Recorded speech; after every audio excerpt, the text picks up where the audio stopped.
Hi, my name is Sanjana. Welcome back, and today we'll go over a chapter of the Brain Facts book. This chapter is called The Adult and Aging Brain. Let's get started. So let's talk about the adult brain. Between childhood and adulthood, the human brain loses gray matter as excess neurons and synapses are pruned away. This does slow down by the 20s. At the same time, there's an increase of white matter in the brain. So white matter is the myelin around the axons. So, around age 40, the white matter in the human brain has reached its peak volume. In childhood and adolescence, the brain parts form connections with more local areas. Unlike this, in adulthood, the connections are with areas that are farther away and more distributed in comparison to childhood and adolescence.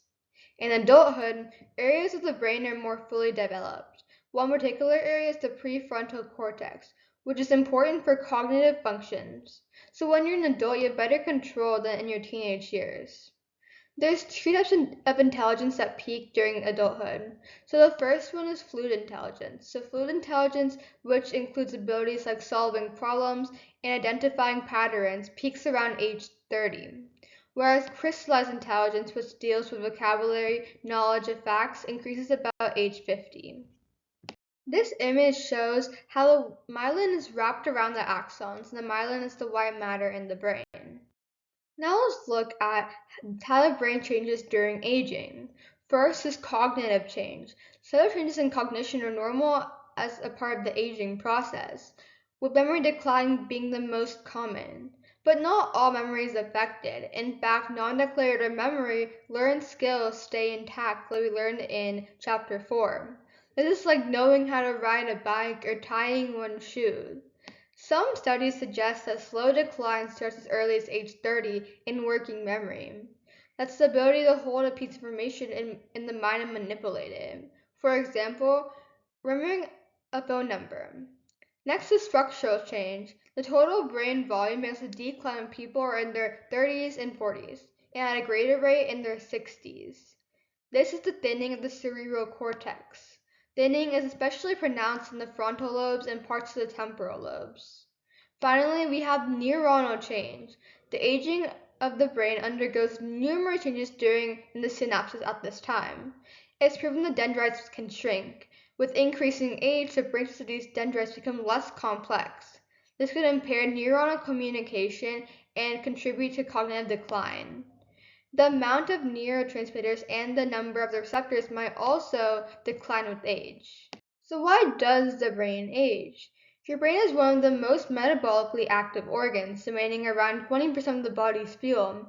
While the brain's energy demands remain high, its energy supply can no longer keep up with the pace. The brain's ability to take up and use glucose diminishes and the mitochondrial metabolism declines.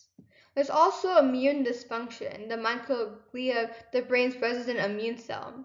Microglia become more reactive with age, increasing the inflammatory response in the brain while also damping the production of the helpful anti-inflammatory molecules. Mouse studies suggest that excessive microglial activity can also contribute to cognitive impairments. Finally, we have the build-up, the impaired protein recycling. So you can see this in many neurodegenerative diseases and often come with aging. So that means the buildup of proteins and other cell components can contribute to cellular degeneration in healthy cells. Cells that normally break down and recycle damaged proteins and molecules using a process that's usually efficient but not perfect. Over time, damaged molecules can build up in cells, preventing them from functioning normally. One example is the Alzheimer's dementia. This image over here shows that amyloid beta plaques in the brain with someone with Alzheimer's dementia. This is caused because of the impaired protein recycling often coming with age. So how do we promote healthy aging? One thing is diet. Diets that are rich in vegetables, fruits, whole grains, and low in meat and dairy can reduce cardiovascular risk factors linked to cognitive impairment. Following a Mediterranean diet or the DASH diet makes one less likely to develop cognitive decline and dementia. These diets are both high in vegetables, as well as having these diets. Another important thing is caloric restriction, which is substantially reducing the number of calories eaten without leading to malnutrition. Let's take a closer look at the Mediterranean diet. The Mediterranean diet includes foods, vegetables, legumes, whole grains, and a low consumption of meat, especially red meat, consumed infrequently and in small amounts. Here you can see a chart that includes what you should eat and when you should eat it in the Mediterranean diet. Here you can see that you should consume red meats, ice creams, and sweets in monthly or small amounts. And on the other side of the triangle, you can see that you should have daily servings of bread and whole grain products. Next, we have the DASH diet, which is a high intake of fruits and vegetables, low fat and non fat dairy, limiting foods high in saturated fat and added sugar. So, in this image, you can see that you should have grains, fresh fruits and vegetables, and limited amounts of fats and sweets. We should also have lean protein, which is fish and eggs, and also legumes, as well as low fat and non dairy products. The next part of healthy aging is physical activity and social interaction. Numerous studies have found that people who engage in regular physical activity have improved learning and improved memory. Exercising is proven to help decrease the risk of many neurodegenerative diseases, like Alzheimer's. Exercise exhibits its neuroprotective effects in the brain by improving neuroplasticity, the brain's ability to form and recognize connections between neurons. Another thing is social interaction. Doing cognitively challenging puzzles can also decrease the chance of decline. People who perform cognitively demanding work or engage in stimulating activities such as reading, solving puzzles, or playing a musical instrument have a lower rate of cognitive decline with aging.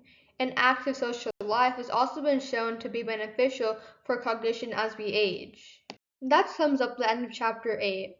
Please join me for my next chapter explanation on chapter 9, brain states. And if you haven't watched the last 7 videos in the last 7 chapters, please do so. Bye, thank you, and see you next time.